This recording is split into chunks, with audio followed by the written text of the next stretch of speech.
You are now listening to the War Report Podcast Network.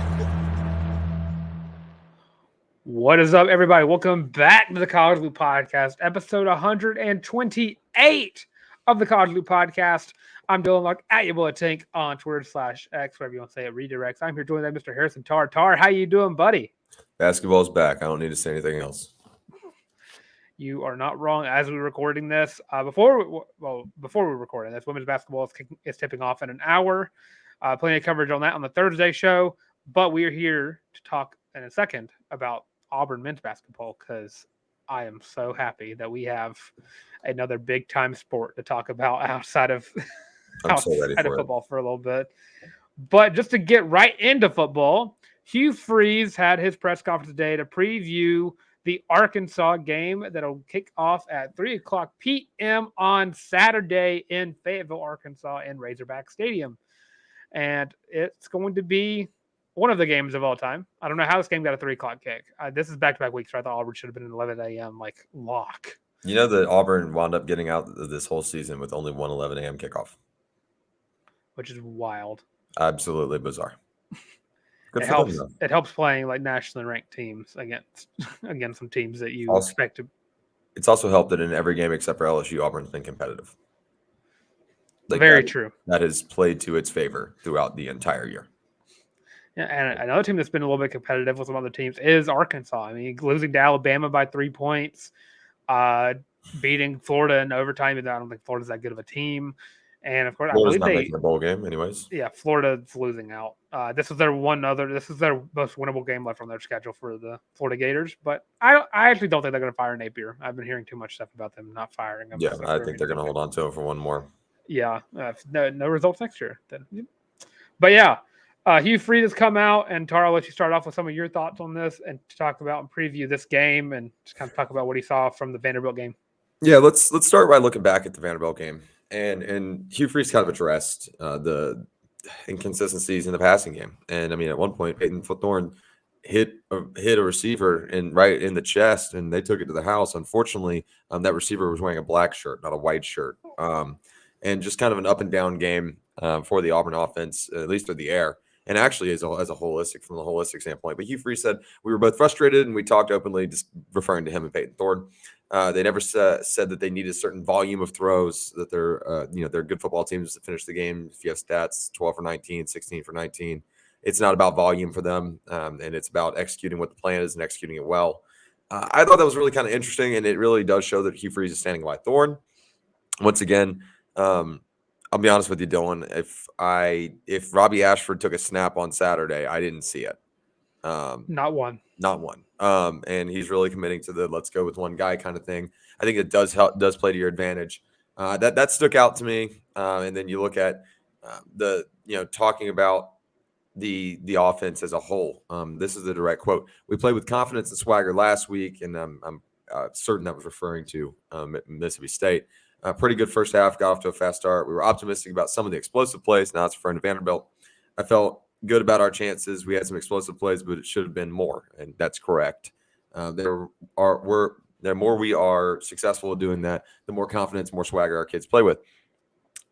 I thought that was kind of deflecting the fact that Auburn just didn't look all that sharp offensively against Vanderbilt. They did at moments, and then in other moments they didn't. And I have it on the rundown here for us to discuss. But there were bright spots and bright individuals, but also at the same time, it felt like it lacked substance. And I kind of felt like Hugh Freeze was just a little bit of avoiding that this week. And I mean, how can you not, right? Like you got the W, get out of Nashville, enjoy Broadway, and then go home. I get it. I was on the same page. But that being said, those were the two real things that really stuck out to me. He mentioned his collaboration on the play calling, which was like, okay. I mean, yeah, you have to touch on that, at least make people feel better. And then he, obviously talked about his reflecting upon his last trip to Fayetteville as the head coach of Liberty, and the fact that Fayetteville, Arkansas has not always been very kind to Hugh Freeze led teams. And Fayetteville, Arkansas is not very kind to a lot of teams because Arkansas, no matter how much they reek, It's not a huge home field advantage unless the Hogs are good, and then it is a big home field advantage when the Hogs are even like a 6-win team. Like that fan base is there. I don't fault them at all for those awful years of he who must not be named. I won't even bring it up. But I thought that was interesting. I am firmly in this game is a toss camp right now. And I think that Hugh Freeze understands that. So that's what I took away from this on this Monday, reading the transcript, not being able to watch it live per usual. So, Dylan, your thoughts? Yeah, I mean, going back, I mean, he talked about some of the bright spots of this game was the fact that the linebackers played very well, and I think that's true. You saw complete games from Eugene Asante, and of course, Austin Keys, who came out and played very well. I didn't see a lot of Larry Nixon. I don't believe I heard his name called very much. Cam Riley got half of the sack in, so good on him for getting on the stat sheet in a positive way. I didn't see Wesley Steiner at all, I don't think. Or I didn't hear his name get called at all, so that's always a plus. But overall, I think, and we'll touch on this a little bit later, just getting ready to preview Arkansas. The blocking has not been there. And Freeze touched on that, saying he's deploying the protection all around the offensive line versus Vandy, including running backs. Whenever outside of those large runs that Jarquez got, the run blocking fell flat on and on and on again. Like if Jarquez wasn't going for 15 plus, he was not getting very far past the line of scrimmage, if he even got to the line of scrimmage at times. Right. So that's an issue that needs to be fixed. Arkansas's defense, by proxy, is better than Vanderbilt's, and you're really going to have to hammer it in that you need to fix some of this stuff, especially because I don't know if y'all watched the LSU Alabama game, but Alabama not as bad as they used to be at their parts this year. They've gotten better every single game. Yeah, they have, and I hate to say that Jalen Milroe has been playing like a top 15, top 12, top 10 quarterback in college football right now, and that hurts me to say. But you're not going to be able to have an offense that falls flat on and on and on again. Auburn was 4 for 15 on third down conversions, and that's abysmal. And we talking about what Hugh Freeze said. He's been involved in the play calling. I definitely think that's the case. I see a lot less and less of Phil Montgomery plays getting called. And I think that's kind of easing into what we're going to see probably at the end of the season. A news bulletin that might come out of Auburn, Alabama right after the end of the season. That one of the coordinators get let go. Especially and I just think that's got to be fixed. You got to fix the drops, got to fix the blocking. And you got to convert on third down. Right. It's getting painful to watch week in, week out. And I don't know how we neglected to mention probably the most interesting and petty quote of this entire press conference. I'm going to read the whole thing. Hugh Freeze mentioned when he was asked about how Peyton Thorne reacted to that pick six that he did throw straight into the numbers of a DB. He said, "I love him." He said, "Coach, I swear I just didn't see him. So what do you say to that? Play the next play." He had no excuse. It wasn't, "I read the coverage wrong." It wasn't, "Coach, it was just, Coach, I didn't see the guy." And I said, we always say, don't throw blind. You got it. Don't throw blind. I mean, it happens to the best of them. He hasn't shown that it's his MO just to fling the ball to the flat with coverage standing there. He owned every bit of it. I said, "Bro, my media guys told me to throw it when we were backed up. Bro, if I'm going to do that, you kind of got to protect me, man." I said to myself, that's why you run the ball and punt. So Hugh Freeze did get his little pettiness back. Really weird timing because you can't make an example out of anything against Vanderbilt, but that's fine. I think my biggest takeaway, and we'll talk about grading our Vanderbilt win, the win over Vanderbilt for Auburn here in just a second. We can actually kind of go and transition over there if you're ready. And I think my biggest takeaway is, I mean, Vanderbilt is just an abysmal football team. Like they are, no matter how bad Clark Lee wants to convince people that they can be something, I just don't think they can be. I don't know what it takes there. And maybe it takes a Brent Key. Maybe that's it, because the admission standards are that high. And it is tough to keep people in school at Vanderbilt because it's tough for non-student athletes to stay in school at Vanderbilt. So that might be it. We'll switch over to our grades for Auburn's victory over Vanderbilt. We had a lot of people guess really close to the score. I thought my score was going to happen for a second there, Dylan. Oh, mine was I had 30-13, and it was 31-15. I had 34-17. Yeah. I mean, everyone. I'm sure we have to go through the comments, but I promise we'll do it on Thursday. I found it. I Oh, got you one. found it. I'm gonna say I guarantee Yep. we got one. Auburn Vandy prediction winner at golf_WDE 31-13. That's pretty damn good. Off by 2 points. Very, very close. Everyone pretty much had this one in the bag. It was 30 to something in the teens. That was pretty much the same thing. This one Vegas got right too. I mean, that was pretty much spot on. You add a couple points in Auburn's favor, but when they opened the line, those guys in Las Vegas, they got that one right, because that was pretty spot on for that projection, and it really didn't surprise a ton of us. I'll go ahead and open it up with my grades, let you close it out with your grades, and we'll flip over to way too early thoughts on Arkansas. Mm-hmm. I'm going to go ahead and just tell you right now, offense gets a C+ for me just because they hung 31. If you hang 29, I'm giving you a C flat. You hang 31 on an SEC team. I've been begging for that for weeks. I specifically have been begging for that for weeks. C+ on the offensive side of the ball, B flat, just a normal regular old B grade for the defense, and give me a B-. B- as a team. I think that's how that would average out anyways. So I'm going to go B- as a team. You won the ball game. That's the most important mission literally any game you play. You wanted to see a lot more from this Auburn offense. I think a lot of people early in the game, I mean, I looked at my girlfriend and said, Auburn, if they continue to play this way, we can hang 40+ on this team. And they didn't. And I thought there were ample opportunities for Auburn to do so, and they did not. The receiving core looked god-awful. The run blocking, as you mentioned, fell flat. I was not mesmerized. Good for Jeremiah Cobb for getting in there. Good for him. Another touchdown for him. There were bright spots. Nehemiah, I said it before the game. There's your time to get your pick. Nehemiah went and got his pick.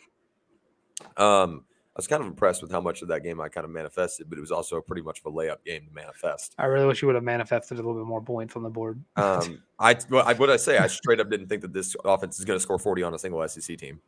And I've been sticking true to those guns. Most importantly, you got out of Nashville with a W. And shout out to the Auburn fans. That stadium is orange and blue. You could hear the Auburn Tigers chant from one side of the stadium to the other, which I know that's not like unique. And I guess my closing thought there is I did see a couple of Auburn fans saying on Instagram, which is always an interesting place to go to the comment sections if you ever get bored, about Auburn fans clowning Vanderbilt for letting Auburn take over their stadium. No, it's objectively really funny. Vandy athletes do deserve better, but they can only just point fingers at their boosters and fan base for that. So, overall, it was a success in Nashville. I mean, you won. And your defense played, I think, decently good football. But I'm just not at all confident about this Saturday after seeing the fact that we're never going to see 4 quarters out of this offense. Yeah, and that goes into my grade. I gave them a straight up a C. Just bare bones in the middle of everything. You left several points off the board. The drops were abysmal. The penalties plays getting called back. Just time after time after time after time and after time after time. So they get a C from me, just strictly because just all of those reasons. I just think we just saw 2 quarters worth of this offense, and then the other 2 was kind of just meh. So they get a C for me. Defense gets a B+. Saying the defensive line and the linebackers kind of really start hammering in that they are an important part of this defense. Secondary, I think, played very well. DJ James had himself a good game. We really needed that.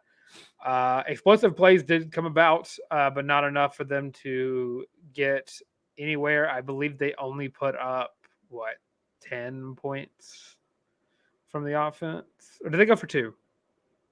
They went for 2. How they get 15? Okay, Went for 2. So only really gave up 8 points, which isn't bad. They also, I don't know if you remember this, had an incredibly good 2-point play drawn up for that. Oh, yeah, they did. That was I looked at Abby and I was like, that was an unbelievably good play call. And if Auburn screws around and gives them the ball back, I'm not confident that if that's not their 1A 2-point play, I'm really interested to see what Clark Lee has up in that bag. Yeah, but only giving up 8 points, and of course the offense gave up the other touchdown. I was going to give him a B+, which kind of averages out to the same as yours, a B-. You got to win. And I don't like to say a win is a win, but whenever it's a double-digit win, it is a win. So, yeah, going into Arkansas, I feel kind of the same way you do. I don't feel fully confident in this game, especially if it was in Auburn, I might bug a little bit. But with it being in Fayetteville, that dramatically lowers my confidence levels going into this game, which gets us into our way too early thoughts on the Razorbacks. Arkansas, of course, a 3-6, and they are, I believe, 1-5 in the SEC. KJ Jefferson having himself one of the seasons of all time. 1,800 yards from him, 16 touchdowns, 8 interceptions, has been sacked 36 times. And then he's also the leading rusher with 2 touchdowns and 292 yards on the ground for Mr. KJ. It's averaging 2.3 yards a carry. Wide receivers, they have one guy, Andrew Armstrong, who's been very good. 4 touchdowns, 623 yards from him. And this defense has been pretty solid all around. They have 25 sacks, and they've forced 8 interceptions and got 5 home recoveries. So pretty decent all around for the Arkansas defense. But the Arkansas offense is going to be the talking point, I believe, of the week. Yeah, I think that's going to be the big circle, right? Is whose offense is going to be less mid on Saturday, or less or closer to mid, maybe is the word I'm looking for. There's a lot of question marks here. First off, I'm going to just step away from the X's and O's and just talk about the fact that Auburn's just not been impressive on the road at all at any given point. I include this past weekend on the road. I think that moves Auburn to what this year? They have 2 wins on the road. 3. Right? Cal and Vanderbilt. You're right. Yeah, so they're what? 2 and 3 on the road? Where's the other? They only have 3. They've only done 3 away games. That's all right. Is that the case? They only have 5. Auburn I forgot LSU. LSU's on the road. A&M. So they're 2 and 2. 2 and 2 on the road. Georgia and Ole Miss were in Auburn. Yeah, great. And those 2 wins were underwhelming wins, so I don't feel great about that in the first place. And 2, you add on top of the fact that if Auburn beats Arkansas on Saturday, they are not bowl eligible. I mean, there's kind of the back against the wall mentality there, right? New Mexico State. I'm talking about Arkansas will not be bowl eligible. That's what I meant. Back against the wall. No, Auburn's going bowling. I'm not worried about that. It's just whether it's the Birmingham Bowl or it's the Duke's Mayo Bowl. I haven't figured that one out yet. Or the Music City Bowl. That's what I'm rooting for. But it's neither here nor there. No reason. Not that I just love Nashville. You don't want to see Hugh Freeze just down a gallon of mayonnaise. You're so right. The big thing is on Saturday, when you look at the actual, when getting back to the X's and O's with the Arkansas offense, can you force KJ Jefferson to throw the ball into that secondary and force him to turn it over? 16 touchdowns to 8 interceptions, which at 2-to-1 ratio is like fine. It's very mid, very average. Completion percentage at 65%. I believe that's significantly below his career average. I don't have that number directly in front of me, but I think it's significantly below. And this Arkansas offense just doesn't have the weapons that they've had in years past. Now, granted, you've got to play QB contain with KJ Jefferson moving the football. We saw that Auburn didn't do that very well against Jaden Daniels. Also didn't do it tremendously well against Carson Beck. So there's certainly room for concern on that side of the ball. But it's whether or not Auburn, in my opinion, it all boils down to what we're about to talk about here in a second, Dylan. Can Auburn establish and really rely on its run game against this Arkansas defense, go on the road, manage the clock, and kind of use the pass game strategically? You want to implement the downfield pass. We've seen over the past 2 games that Hugh Freeze and company, they're kind of dedicated to that now, and that's fine. That's great and good. But can you still rely on your run game to open up the pass game? And can this offensive line get back to where we think they can play? That's the biggest question mark for me, and I'm not entirely sure. I'm not ready to give my score prediction because we're not on our pregame show yet, but you'll see where my thoughts lie when we get coming down the stretch this week. I don't even know when exactly I'll be ready to say my prediction for this game. Saturday at about 8 p.m. I'll give you Saturday at about 5:59. p.m. That'll Okay. be about when the game is getting ready to be over with. And I'm trying to get some last-minute stats pulled up for the Arkansas. They rank 47th in pass defense and 43rd in rush defense. They're allowing Oh, did you also just discover that the Arkansas website actually sucks really bad for their team statistics? I'm on NCAA. Yeah, there you go. I'm on a worse organization's website. You're on the NCAA website that looks like it was built in 2006 and never changed. But anyways. Yep. But that gets into the next topic, talking about Jarquez Hunter.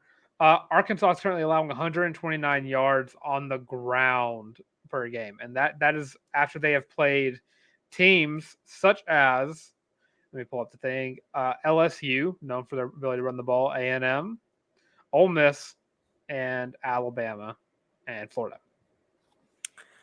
So the question here is, can Jarquez Hunter get to 1,000 rushing yards after his last 2 weeks of actually returning to what we expect Jarquez Hunter to look like? I think the answer is no. I think it's close, but I think no. You come down the stretch here, and he plays a big role. This Arkansas game has everything to do with it, in my opinion. If you can rush for 100 against Arkansas, you're in good shape because you're going to get the bowl game if you play it. We all presume that he will. He needs more film. So that is certainly in the balance, and he's certainly Auburn's best chance at 1,000-yard rusher, but it's almost like too little too late, in my opinion. He's at 636 yards right now. I'm looking at the same numbers you are. So let's say he gets like a nice little 170 versus like New Mexico State, that would get you up to what, 800? So you would only need 100 from Arkansas and Alabama to get there. And if you put that up, it's like 120 a game. Or if you go for 170 against New Mexico State, then you can just grab 50 from Arkansas and 50 from Bama and put 100 yards up in the bowl game, depending on who you play, especially if Auburn gets matched up in the ACC opponent. Facts. Very facts. By the way, it's going to be an ACC or a Big Ten opponent. I feel pretty good about that. Auburn's not going to the Birmingham Bowl, folks. I don't think that's going to happen. Darn. Birmingham Bowl versus UCF would be pretty funny. But I doubt. I like our chances in a bowl game versus Gus Malzahn. I can't lie. Yeah, well, UCF fans are calling for him to be fired now. So that's crazy. Well, you jump. We might need an OC. You jump to the Big 12, and you're like, wow, we're gonna hang with you. No, you're not. You're not. Anyways, it's neither here nor there. Hey, you were high on the CCF team preseason. Yeah, I was. And then they looked solid the first few weeks, and then they kind of just fell apart, and it became clear that they really just aren't deep enough to be able to hang yet. Speaking of teams we were very low on, though, your Oklahoma State Cowboys? I mean, Gundy's coaching for his job. He's coaching for an extension right now. Yeah, well, I don't know about that, but we'll see. We'll see. Oklahoma State loses again. They're still going to think about firing him, just so you know. 6-3? Does not matter. I'm telling you, I'm very much in the Oklahoma State sphere. I'm very much submersed into their sphere, and people are sick and tired, which is unfortunate because that mullet is gorgeous. Anyways, back to Auburn football. To put kind of a little bow on this, it's all hanging in the balance, I think, in this Arkansas game. You really got to have a really good game if you're Jarquez Hunter. But it really is not just him. I think Auburn's got to run the ball extremely well. And that kind of pairs into, you're going to mention the issues with Auburn's offense, which is like kind of all of it. But it starts with the run game, in my opinion. So your takeaways, Dylan, on how does Auburn fix the Auburn offense in terms of consistency? Because I am convinced that there will never be 4 quarters of it. Yeah, and I talked to John Conley on the live stream on Sunday, and I think that you see the send Amari Kelly, Votto, even Jay Fair, Shane Hooks. They just need to spend the first couple practices of this week and just at the start of practice, go to the automatic football thrower machine, catch 100 balls at the start of practice, and then at the end of practice, do the same thing, and do that every week. Right. Do it every day. Maybe even do it in between practice, like on your on a little water break, and just go over there and do that real quick. It starts with the drops, because if you want to pass the ball, you kind of got to catch the ball. That's kind of yin and yang of wanting to run a pass offense. I know a lot of people were giving Peyton Thorne some real slander this week because not all of his passes were on the money. This receiver group really showed what they were made of on Saturday, and it's not impressive. Yes, there were some bad throws made by Peyton Thorne, but a lot of them were still catchable. And then when he hits you in the numbers and you drop the ball, I don't even want to talk about what could have been 6 on a deep strike. I don't want to talk about that. When he hits you in the hands and you just watch it hit the ground and all you do is reach for, and grab your helmet and just in disbelief, I want you to know every fan in the stadium is mimicking you at that moment because they feel the same way. He didn't get any help. Like, I think let's not pretend. Per Nathan King, Hugh Freeze says that Auburn staff counted 7 drops. 7. Yeah, I don't know. Maybe don't eat any kind of greasy food or butter for the entirety of the week, just to make sure that you don't have any kind of disadvantage there, because the butterfingered bug is bad right now on this receiving core. And it's not that they're not getting separation. It's not that Peyton Thorne's delivering exclusively uncatchable footballs. I'm not saying he's perfect. He's far from it, and we all know that. But he didn't play bad enough football to look that bad. He did. He 17 to 27. So they counted 7 drops. If those 7 passes get caught, he's 24 for 27 for about 250 yards and an extra touchdown.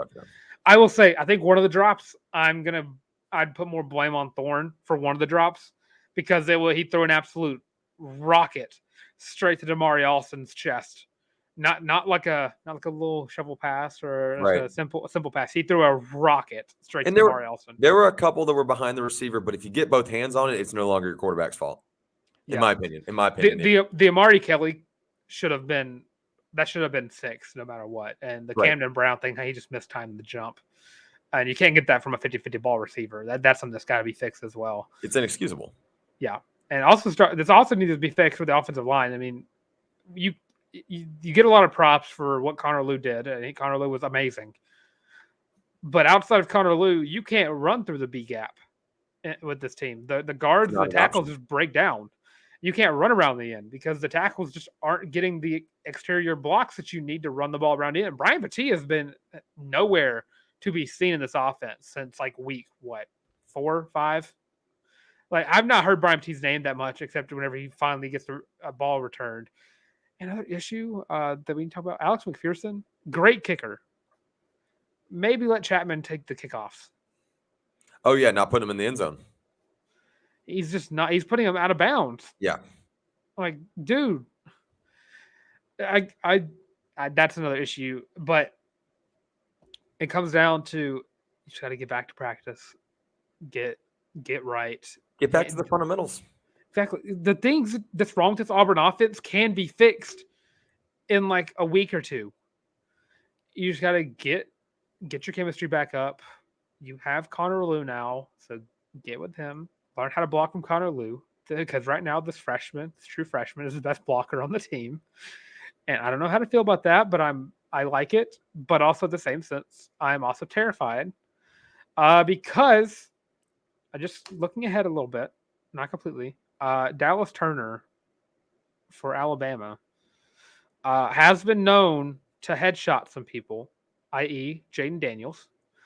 And as much as I've given a lot of crap to Peyton Thorne, I'd rather not see him get his head knocked off because a left or right tackle potentially missed a block. Right.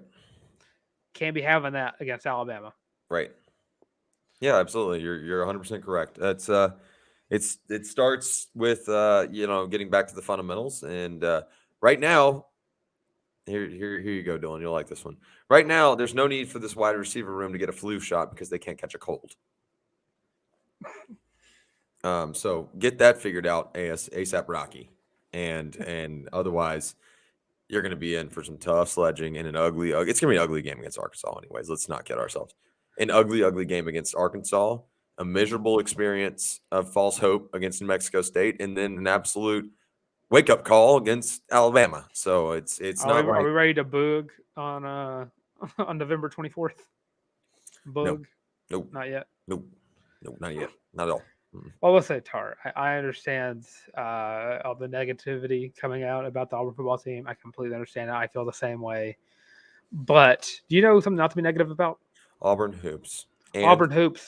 And the College Loop War Report co-branded Feeling Loopy t-shirt. There you go. The College Loop War Report branded t-shirt. the Feelin' Loopy shirt. I'm trying to find it for all of you out there. There we go. The Feelin' Loopy t-shirt on sale for only $25 on the warreport.com. Go to the shop and get your own Feelin' Loopy shirt today. Only $25. Most comfortable shirt you will ever wear in your entire life. If you find a more comfortable shirt, you're lying to yourself.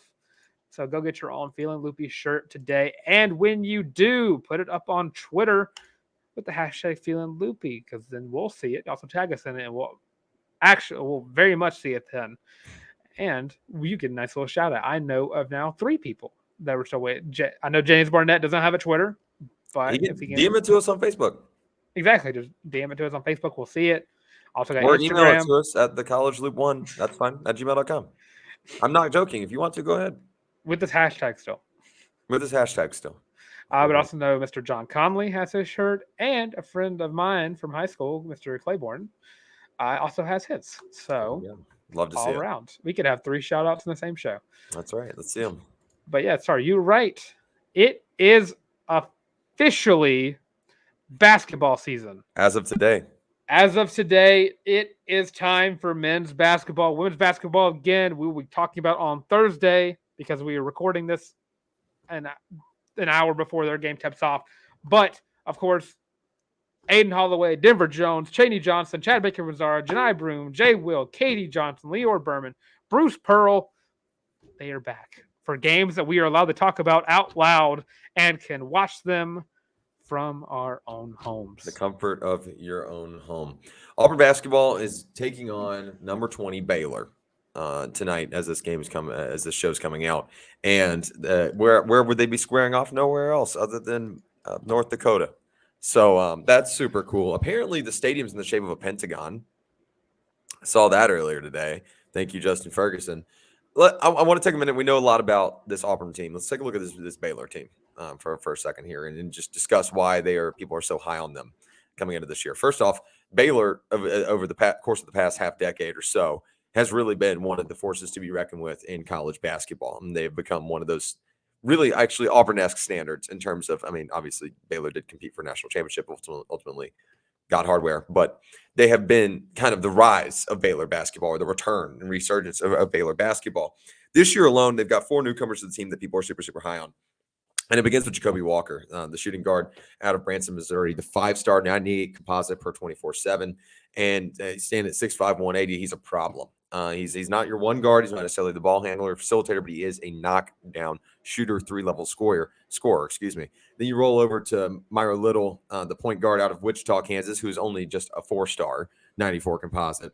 And number 2 player in his state, 41 prospect in the country. Mind you, I'll go back for a second. Jacoby Walker, number 8 prospect in the United States. And you roll up to Missy, I cannot pronounce it. I think it's Yvaz Missy out of Napa, California.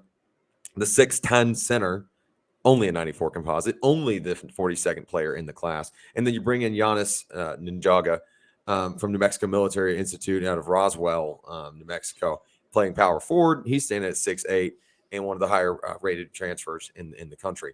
This team is super, super, super deep. They've got a great mixture of young guys, of experienced guys, and a lot of people within this program, whether that be players and coaching staff alike, with a ton of meaningful basketball experience. This group, and Bruce Pearl said it in his press conference leading up to this week, is going to be a rude awakening for Auburn basketball. That can be a good thing. That can be a bad thing. It could go either way. Auburn's going to learn a lot about themselves tonight. And I know that a lot of people are kind of like probably sitting here thinking I'm a negative Nelly. I think this is great. I think this is actually the best way you can start your season is by getting smacked right in the mouth. I think there's tremendous value in that because you're playing a team that you're going to see teams of this caliber and better, not just in March, but within your own conference. Let's not forget the SEC has really transitioned over to being one of, if not the premier conferences in college basketball. There is a reason that Vegas opened up much bigger than where they're at right now for Baylor to take down Auburn. Spread, I think you said, Dylan, is 1.5, so a bucket right now. Yeah. But the FPI still got Baylor at a 56% chance to win this game as we're recording this show. And there's a reason that this group has played together before, and then you add on, let's just be frank, guys, more on the paper talent than what Auburn brought in. That's not me saying that Auburn's not uberly talented. They absolutely are.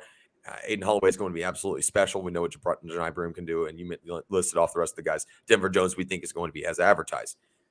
There is a lot that Auburn has to do right if they want to squeak away a win. And when I say squeak away, it's going to be a close ball game if Auburn wins this one. If Baylor wins this one, it can be anywhere between a 1-point victory and a 20-point victory. And I say that just because I think they're more set up for success right now. Coming down the stretch, if this game is in like January or February, Dylan, I feel completely different. Completely different. Oh, for sure. But I love this game being in November. I really do. Get hit in the mouth and figure it out.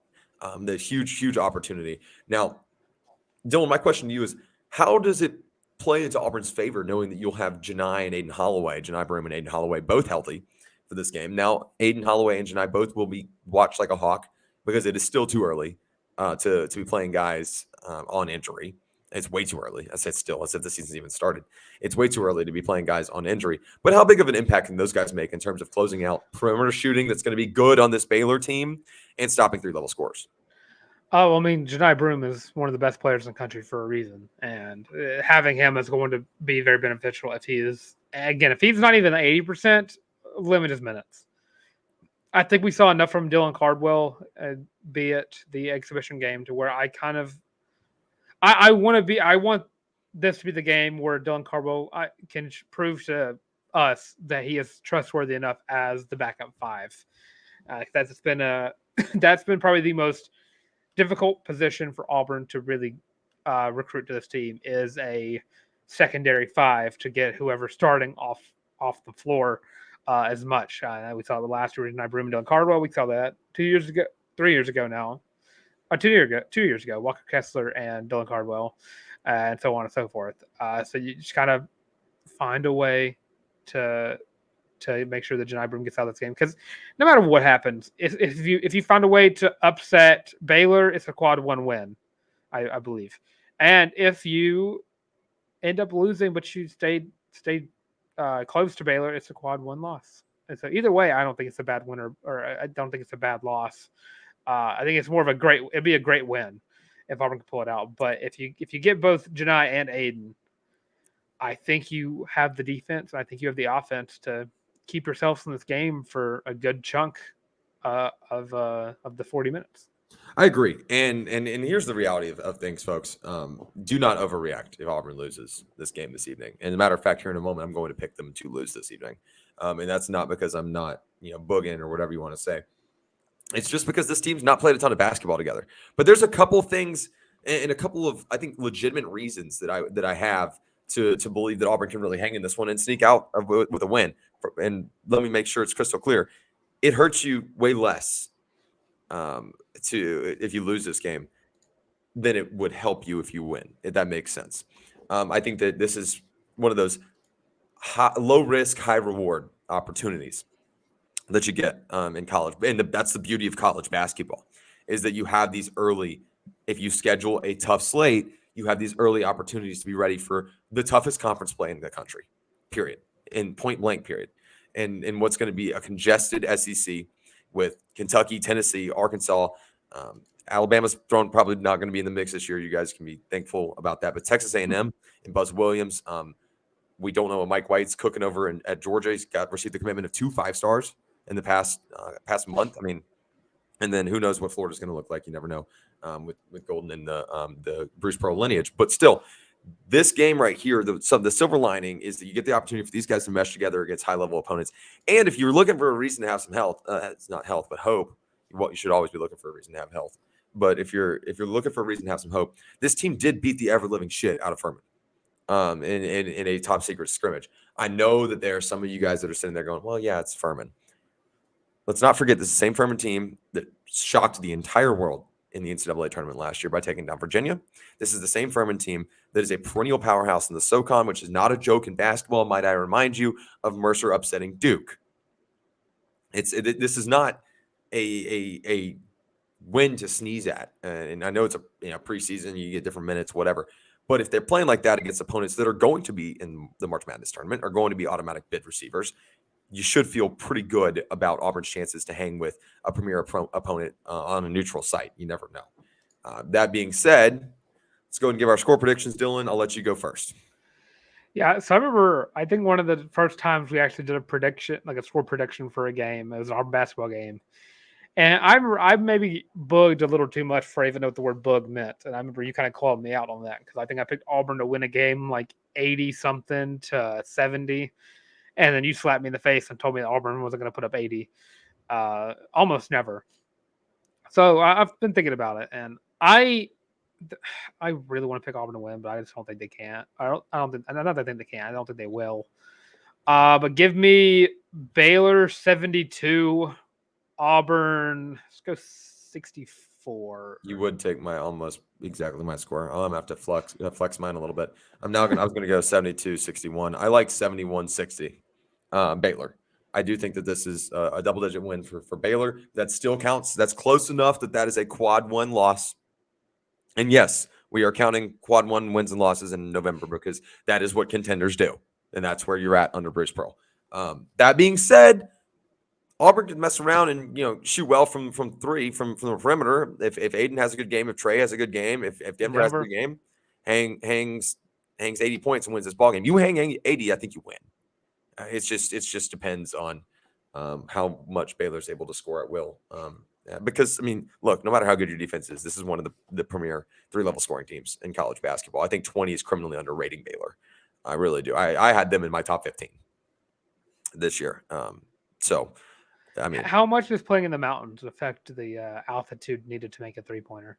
That's a good point. I don't know. I'm sure there will be dozens of fans there. And to enjoy the interesting non-con first game of the season. This is a way to really test how far fans are willing to travel for Auburn athletics. Well, there's that. This game has it's unfortunate that Auburn's playing Baylor instead of like a Michigan State because this has like a Tom Izzo disaster written all over it. But unfortunately, that's not the case. I love Tom Izzo for the record, but like that has like a how does Tom Izzo lose this game vibe going on? You know what I mean? You know what I'm talking about? Like, oh, I know exactly what you're talking about. Like that has that vibe. Like how does if Coach K was still coaching? Like how does Coach K find a way to hang 80 and lose? Like that feels possible. Tom Crean's Indiana team wins 61-52, like something stupid like that. That's Tom. I was about to say Tom Crean in Indiana. No, but I was saying that would be like an Indiana Tom Crean. Tom Crean was very successful in Indiana for very long time. I always forget that he was at Indiana. This neutral site has like Tom Crean versus Tom Izzo written all over it, and I wish we could step back in time and do that. The Tom game, the battle of the Toms. Yes, the Tom off, if you will. So, that being said, we're both going to pick Baylor to beat Auburn this evening. I'll be honest, Dylan. I think you can learn way more from a loss in this situation than you can with a win. I'm never rooting for one. Ever. That's the key for all sports. You always know what you need. If you win, you think that you're doing something right all the way through. Right. But if you lose, you need to work on getting into it. And I think with Auburn's tough, like non-con slate, a loss this early isn't going to hurt you because you're still going to be playing USC. What Big Ten team are we playing again? Indiana. Is it Indiana? Okay. Yeah. Indiana. One of the Blue Bloods. The Hoosiers look good this year. Yeah. And they're about to dedicate an entire season to Mr. Bob Knight. May he rest in peace. But yeah, you learned a lot more from a loss than you do a win. Also, before we switch over to baseball for just a second here, I do want to throw in some non-Auburn basketball news within the SEC. This is relevant. South Carolina played a very close game. Number 6 South Carolina women's basketball played a very close game with number 10 Notre Dame and beat them by 35. So South Carolina's back. Just so everybody knows. I think 6 is a ridiculously low rating. It's going to be LSU South Carolina again this year. Anyways, let's flip until over. Coach J gets. Yeah.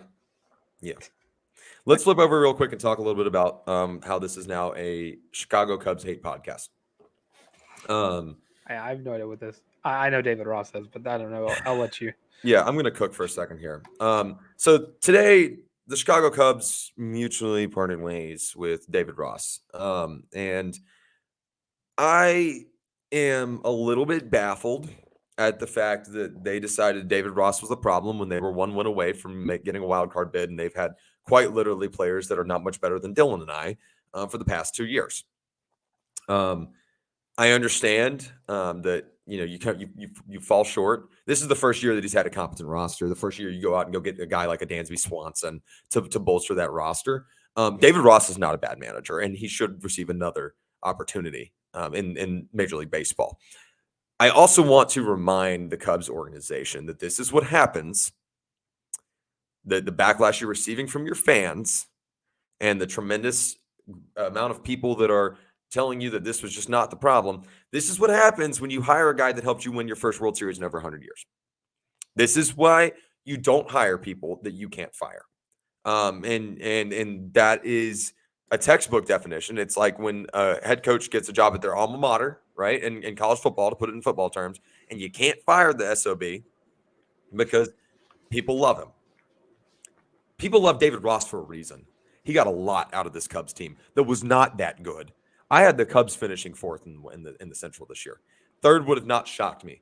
Them almost winning that division was bonkers. Them almost going to the playoffs with a bunch of Lego people playing ball for them was absurd. I don't get it, and the Cubs can actually just kiss my ass. I will firmly not be supporting them whatsoever at this point because it's not just an Auburn connection for me as much as what in the world are you doing? Giving a head coach 3 years and saying, yeah, you're going to be our manager during a rebuild, and then we're going to fire you. That didn't sit well with me. And, that's my whole spiel on why I am now a firmly anti-Chicago Cubs stand. If you would like a size large Chicago Cub t-shirt, I have 2 of them, and they're yours. So I bought them because David was coaching. Like, I'm going to support Rossi. And then they do this. And you know what? They can kiss my butt because he's going to be awesome on the SEC network, calling college baseball this spring. It's not happened yet, but it's going to. Dude, David Ross, Greg Olson. Olson broadcast. I'm not even going to watch the game. I'm just going to listen. It's going to be beautiful. Just lean back in your chair and just be serenaded. Exactly. By 2 of the greatest not just athletes, but personalities to come through that Auburn baseball program. All right. When did David Ross play? I know he's old. Did he play with Greg by chance? I think they missed by a matter of years. It would have had been more than that because David Ross retired in 2016. That's right. So I think Ross was part of that like 1990 something Florida State game. Mm-hmm. Where he hit a home run into the field behind it. Yeah, 99. Sure, I'm trying to. Andy Burcham told us like in class. Sure. It's his favorite Auburn memory. Exactly. I think it was like late 90s, and Greg definitely played in like the 80s. Yes. Yeah. They played with Frank. They missed each other by a little bit of a wide margin, but definitely played against each other in the bigs though. Oh, for sure. So that's pretty cool. All right, rounding out the show. Auburn soccer obviously missing the NCAA tournament. Correct? Tell me if I'm wrong there, Dylan. I believe that is factual because I want to make sure that I read that. Very rough end of the season, 8-7-5. And Auburn volleyball couldn't be heading in a different direction. I mean, winners of 4 straight, heading into Kentucky this week or tomorrow as the show is coming out on Tuesday. They'll take on 18-5. That's right. Take on Kentucky tomorrow night at the Nev, and then they get Missouri on Sunday. They are looking down the home stretch here with just 6 regular season matches remaining, and still very much in the mix. They're going to need a little help. They do get the opportunity to play Arkansas one more time at the end of the season, which that could be weird. That could get weird if Auburn keeps playing the way that they've been playing. Then they're going to find themselves right there in the healthy mix. Coming down the stretch, Jeff Graber and company, and that guy's just unbelievable.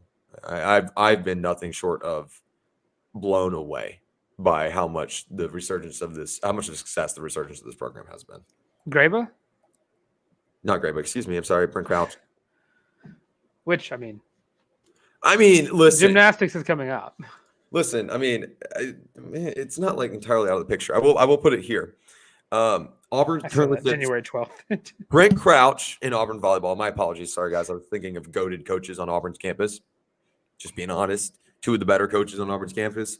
Auburn does currently sit at 8-4 in the conference. They're right behind Tennessee, Arkansas, and Kentucky, as respectively. Kentucky sitting at 11-1 in the conference, Arkansas 11-2, Tennessee 10-2. That being said, Auburn does the only opponent that they have left that's not in that grouping again would be Tennessee.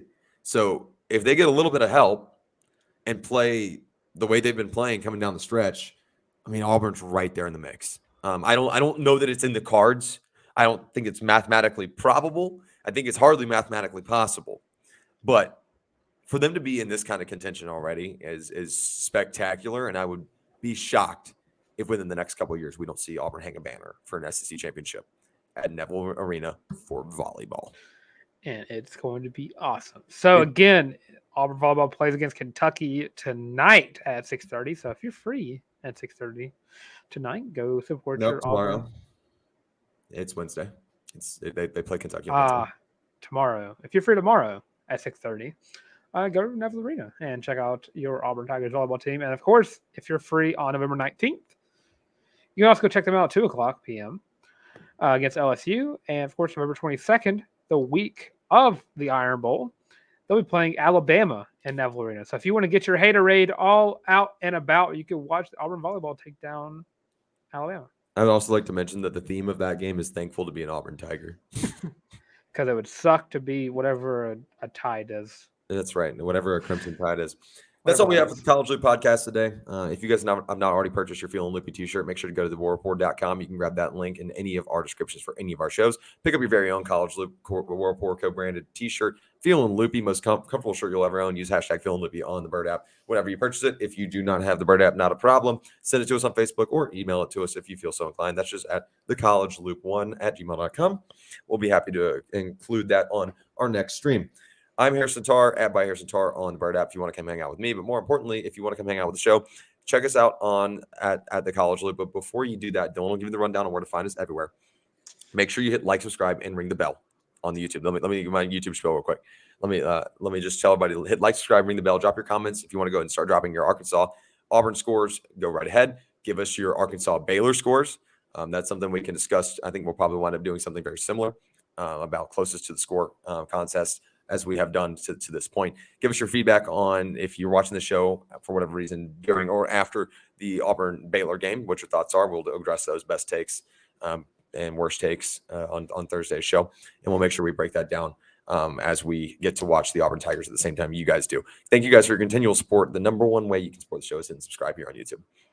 If you're not on YouTube, that's completely okay. We appreciate you. Give us 5 stars, thumbs up, whatever the rating platform is on your platform of choice for streaming the show. We appreciate your ongoing support. You guys are the reason we're able to keep doing what we're doing. And we have the best listeners on planet Earth, in the Milky Way galaxy, and all surrounding galaxies. I am fully convinced. You guys blow me away week in, week out. Thank you guys so much. Love yourselves. Love each other. Take care of your people. Of course. And Tara, I did just get a comment from the live stream from Sunday. Maybe Thursday we might be giving our all-time starting 5 for Auburn hoops. Okay. All-time starting 5 plus 6-man and head coach, and I think we both might have the same head coach. Just saying. But yeah, of course. Yeah, Tony Barbie. Can't even say with a straight face. All right. Well, I am Dylan Larck at the Tank on Twitter /X at YABOY the Tank. I've kicked Tar off for saying that. Surprise, shouty! And of course, you have me on Instagram as well at Dylan Larck at DYLENLERCK. And you have to have us literally everywhere. You have us right on YouTube at the College Loop, which like, comment, and subscribe. Also have us on Instagram, TikTok, Facebook, Instagram twice. So cool. Twitter /X, all at the College Loop. Also have a couple of link trees out and about on those social medias where you can go get your own Feeling Loopy shirt and go subscribe and follow us literally everywhere you want. Rate us 5 stars. Give us thumbs up, likes, comments, everything that supports the show. And of course, with all of that being said, this has been the College Loop podcast. Love you guys. Go basketball.